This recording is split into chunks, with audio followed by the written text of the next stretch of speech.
Halo adik-adik. Nah, hari ini kita akan belajar matematika dengan materi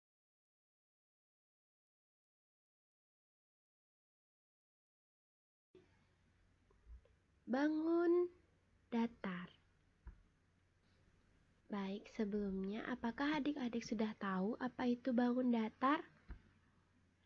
Bangun datar merupakan suatu bidang datar atau plane geometry yang terbentuk melalui titik atau garis hingga membangun dua dimensi dan memiliki rumus luas dan keliling. Nah, adapun jenis-jenis bangun datar yaitu ada persegi, persegi panjang, segitiga.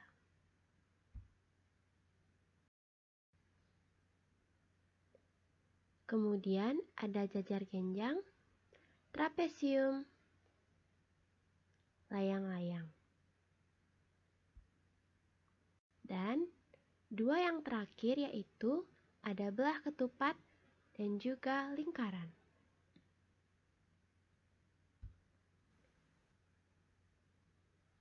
Oke, kita lanjut ke bangun datar dalam kehidupan sehari-hari. Apa itu? Nah, kita bisa lihat pada atap rumah yang bentuknya segitiga, ada layang-layang yang bentuknya layang-layang, ada lantai yang bentuknya persegi, ada papan tulis yang bentuknya persegi panjang, dan ada bola yang bentuknya lingkaran. Oke, selanjutnya kita akan belajar mengenai sifat-sifat bangun datar. Nah, yang pertama itu persegi. Sifat persegi yaitu memiliki 4 sisi sama panjang. Setiap sudut yang terbentuk oleh sisinya merupakan sudut siku-siku. Setiap diagonalnya membagi sama besar sudut yang terbentuk oleh sisinya. Yang terakhir, perpotongan antar diagonalnya membentuk sudut siku-siku. Nah, bangun datar selanjutnya yaitu persegi panjang. Adapun ciri-cirinya, mempunyai 4 buah sisi dengan sepasang sisi berukuran sama panjang dan sepasang lagi berukuran sama panjang. Pasangan sisi yang lebih panjang disebut dengan panjang atau P, sedangkan pasangan sisi yang lebih pendek disebut lebar atau L. Nah, persegi panjang mempunyai 4 buah titik sudut yang masing-masing sudut membentuk sudut siku-siku. Yang besar sudut siku-sikunya yaitu 90 derajat. Persegi panjang mempunyai 2 diagonal yang berukuran sama panjang dan membagi 2 bagian sama besar. Sifat diagonal persegi panjang yaitu kedua diagonal saling berpotongan dan tegak lurus. Nah, persegi panjang juga mempunyai 2 simetri lipat. Bangun datar selanjutnya yaitu segitiga. Segitiga terdiri dari 6 jenis. Ada segitiga sama sisi, segitiga sama kaki, segitiga sembarang, segitiga siku-siku, segitiga tumpul, dan segitiga lancip. Adapun sifat-sifat segitiga yaitu yang pertama, dibatasi oleh 3 buah garis yang saling berpotongan antar 2 garisnya. Jumlah 2 sisi segitiga selalu lebih besar dari panjang sisi segitiga lainnya, yaitu A plus B lebih besar dari C, A plus C lebih besar dari B, dan B plus C lebih dari A. Ketiga sudut dalam segitiga berjumlah 180 derajat. Nah, segitiga ini tidak memiliki diagonal sisi. Oke, lanjut ke bangun datar selanjutnya yaitu jajar genjang. Nah, adapun sifat jajar genjang yaitu jajar genjang memiliki 2 pasang sisi yang sejajar dan sama panjang. Sisi AB sejajar dengan sisi CD sehingga ukuran sisi AB sama dengan ukuran sisi CD. Sisi BC sejajar dengan sisi AD sehingga ukuran sisi BC sama dengan ukuran sisi AD. Sifat yang kedua, yaitu jajar genjang memiliki dua pasang sudut yang saling berhadapan dan sama besar. Kedua pasang sudut yang berhadapan pada jajar genjang ABCD di atas, yaitu sudut ABC dengan sudut ADC, serta sudut BAD berhadapan dengan sudut BCD. Ukuran sudut ABC sama dengan ukuran sudut ADC, serta ukuran sudut BAD sama dengan ukuran sudut BCD. Sifat jajar genjang yang terakhir yaitu jajar genjang memiliki dua diagonal yang saling berpotongan. Kedua diagonal pada bangun jajar genjang tidak sama panjang. Oke, bangun datar selanjutnya yaitu trapesium. Sifat-sifat trapesium yang pertama, terdapatnya sepasang sisi yang sejajar dengan sisi yang terpanjang yang disebut alas trapesium. Yang kedua, jumlah dari dua sudut yang berdekatan atau bisa disebut juga sudut dalam sepihak yaitu 180 derajat. Total dari semua sudut trapesium adalah 360 derajat. Trapesium mempunyai satu simetri putar saja. Trapesium mempunyai 4 rusuk dan 4 titik siku. Lanjut ke bangun datar selanjutnya yaitu layang-layang. Adapun sifat layang-layang yang pertama, memiliki dua pasang sisi yang sama panjang dan tidak sejajar. Sisi AB sama dengan sisi AD, dan sisi BC sama dengan sisi CD. Layang-layang memiliki dua sudut yang sama besar. Sudut ABC sama dengan sudut ADC. Layang-layang memiliki dua diagonal yang saling tegak lurus. Diagonal AC tegak lurus dengan diagonal BD. Layang-layang memiliki satu sumbu simetri yaitu garis yang berhimpit dengan garis AC. Baik, kita lanjutkan ke bangun datar selanjutnya yaitu belah ketupat. Adapun sifat-sifatnya yang pertama, memiliki 4 buah sisi yang sama panjang yaitu sisi AB, BC, CD, dan DA. Memiliki dua pasang sudut yang berhadapan dan sama besar, yaitu sudut ABC dengan sudut ADC dan sudut BAD dengan sudut BCD. Memiliki dua buah diagonal yang saling berpotongan tegak lurus, yaitu diagonal AC dan diagonal BD. Satu diagonal membagi dua diagonal yang lain sama panjang. Diagonal AC membagi diagonal BD menjadi 2 sama panjang. Begitu pula dengan diagonal BD membagi diagonal AC menjadi 2 sama panjang. Nah, belah ketupat memiliki dua simetri lipat dan simetri putar. Masing-masing sumbu simetri berhimpit dengan diagonal AC dan diagonal BD. Lanjut ke bangun datar yang terakhir yaitu lingkaran. Adapun sifat lingkaran yang pertama hanya terdiri dari satu sisi, yang kedua tidak mempunyai titik sudut, yang ketiga mempunyai simetri lipat tidak terbatas atau tak hingga, yang keempat memiliki simetri putar tidak terbatas atau tak hingga, dan yang kelima yaitu jarak antara titik pusat dengan sisi manapun.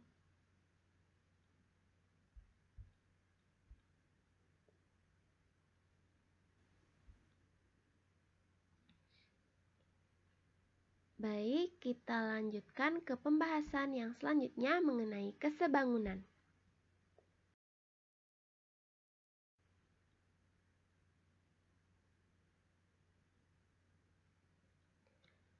Nah, kesebangunan merupakan sebuah bangun datar di mana Sudut-sudutnya mempunyai kesesuaian yang sama besarnya, dan juga panjang sisi-sisi sudutnya juga bersesuai dengan mempunyai sebuah perbandingan yang sama. Dengan kata lain, kesebangunan merupakan dua buah bangun yang memiliki sudut serta panjang sisi yang sama. Kesebangunan pada umumnya dilambangkan dengan menggunakan simbol notasi yang bisa kita lihat pada gambar ini. Oke, lanjut ke contoh kesebangunan. Sebelumnya, mari kita amati gambar ini. Menurut kalian, apakah dua persegi panjang ini adalah sebangun? Jawabannya adalah ya. Persegi panjang itu sebangun. Sisi-sisi yang bersesuaian memiliki perbandingan nilai yang sama. Sisi-sisi yang bersesuaian dari bangun datar di atas memiliki perbandingan nilai yang sama, yaitu sisi AB dengan sisi EF, atau AB per EF sama dengan 12/6 sama dengan 2/1. Hasilnya 2. Kemudian, sisi BC dengan sisi FG, atau BC per FG sama dengan 8/4 sama dengan 2/1, hasilnya 2. Sisi CD dengan sisi GH, CD per GH sama dengan 12/6 sama dengan 2/1, hasilnya 2. Sisi AD dengan sisi EH, AD per EH sama dengan 8/4 sama dengan 2/1 dan hasilnya adalah 2. Selain itu, kedua persegi panjang tersebut memiliki sudut-sudut yang bersesuaian, yaitu memiliki sudut yang besarnya sama. Sudut-sudut yang bersesuaian dari bangun datar tersebut yaitu sudut A dengan sudut E, sudut A sama dengan sudut E yaitu 90 derajat. Sudut B dengan sudut F dengan besar sudut 90 derajat juga. Sudut C dengan sudut G dengan besar sudut 90 derajat. Sudut D dengan sudut H dengan besar sudut 90 derajat. Sehingga dapat dilihat bahwa sudut-sudut yang bersesuaian dari bangun datar tersebut memiliki besar yang sama. Selanjutnya kita akan membahas mengenai kongruensi segitiga. Sebelumnya, apakah adik-adik sudah tahu apa itu kongruensi segitiga? Kongruen dilambangkan dengan lambang ini, bisa kita lihat, sehingga jika terdapat dua buah segitiga yang kongruen, misalnya segitiga ABC, kongruen dengan segitiga PQR, maka dapat ditulis sebagai berikut.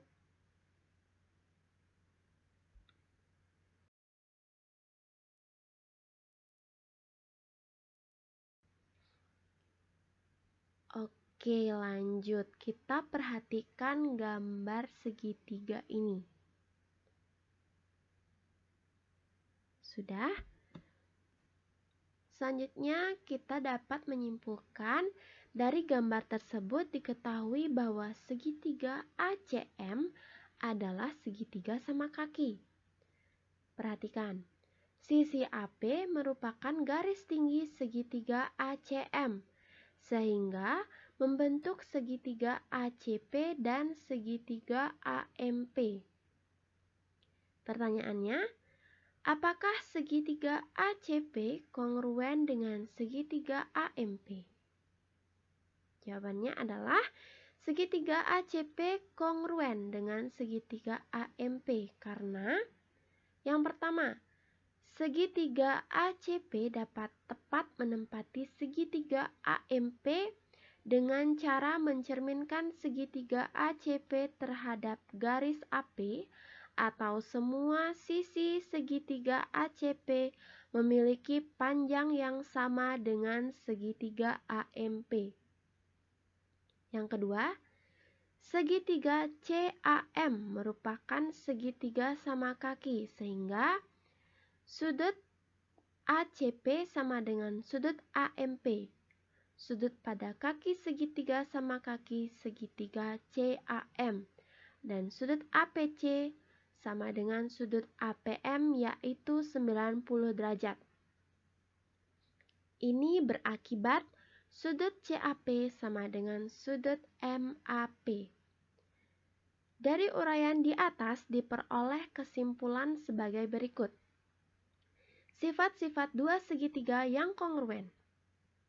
Yang pertama, sisi-sisi yang bersesuaian mempunyai panjang yang sama. Yang kedua, sudut-sudut yang seletak besarnya sama. Adapun syarat-syarat dua segitiga yang dapat dikatakan sebagai segitiga yang kongruen, yaitu dua segitiga akan kongruen jika ketiga sisi yang bersesuaian dari dua segitiga itu sama panjang, atau SSS.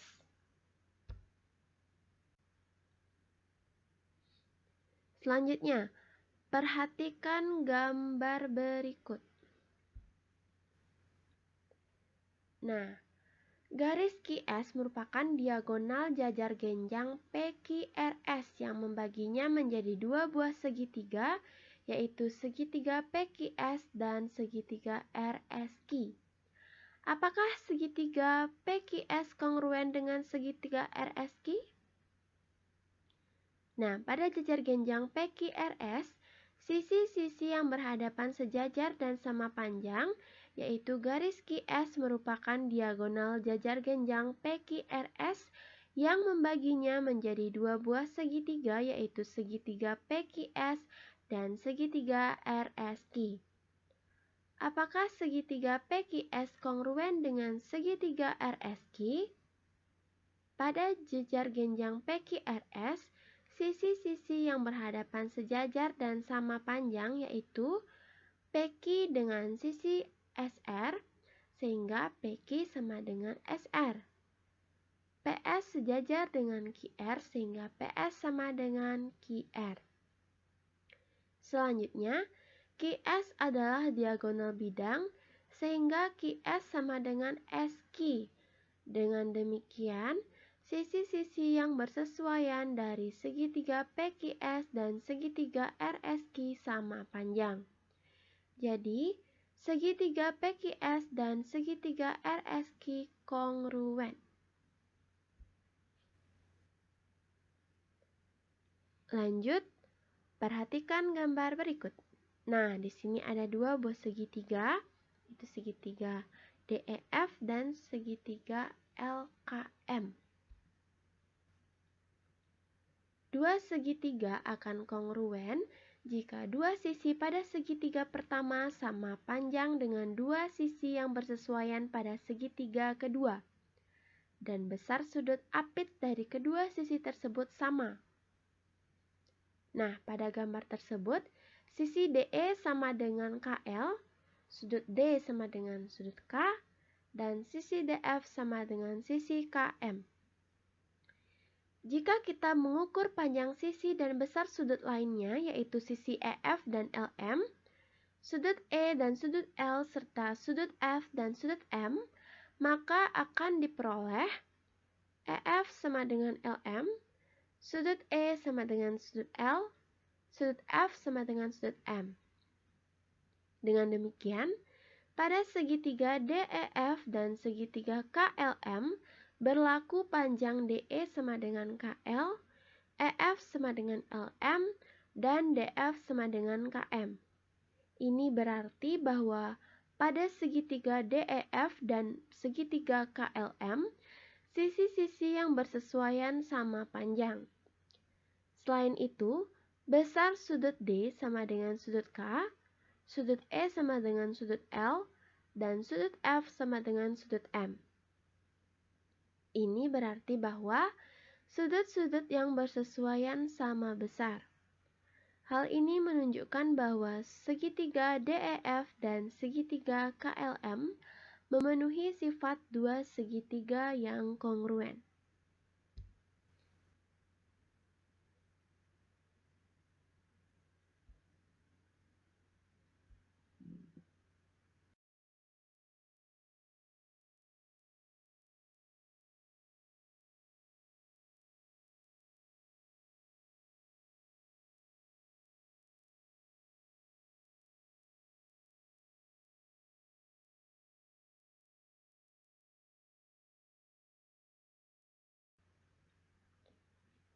Nah, sekian dulu dari kakak.